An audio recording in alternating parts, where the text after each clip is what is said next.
Ikinakasana ng pambansang pulisya ang pagpapakalat ng intelligence operatives sa Metro Manila.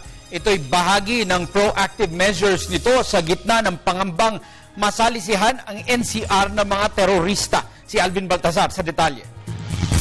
Sa harap ng pila, sunod-sunod ng naiulat na insidente ng pambobomba nitong mga nagdaang araw sa rehiyon ng Mindanao, nais namang maging maagap ng PNP patungkol dito at huwag nang papormahin ang mga masasamang loob na gawin dito sa Metro Manila ang gayong uri ng karahasan. Bukod sa dagdag na police visibility sa 5 district areas ng National Capital Region, ipakakalat din ng PNP ang kanilang mga intelligence operatives na konsentradong magmanman sa galaw ng mga lawless elements na nagbabalak manggulo dito sa Kamaynilaan.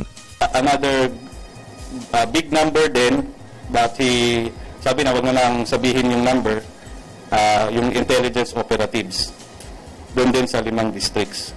Paglilinaw ng PNP, proactive measure lamang ang ginagawa nilang mga hakbang, hindi dahil sa mayroon na silang terror threat na nakalap, gayong hanggang sa mga orasan niya na ito'y nananatiling walang banta dito sa Metro Manila.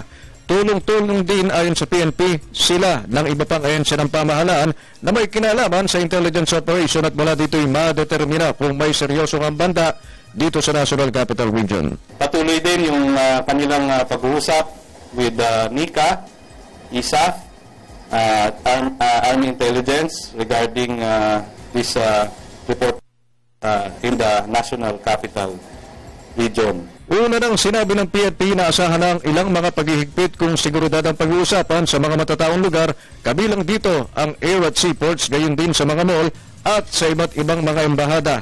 Pagtiyak ng PNP, wala silang itatago sa publiko sa kung anong estado ng sitwasyon sa Metro Manila, kasabay ng garantiya na ilalantad nila sa mamamayan ang banta sa Kamaynilaan kung meron man.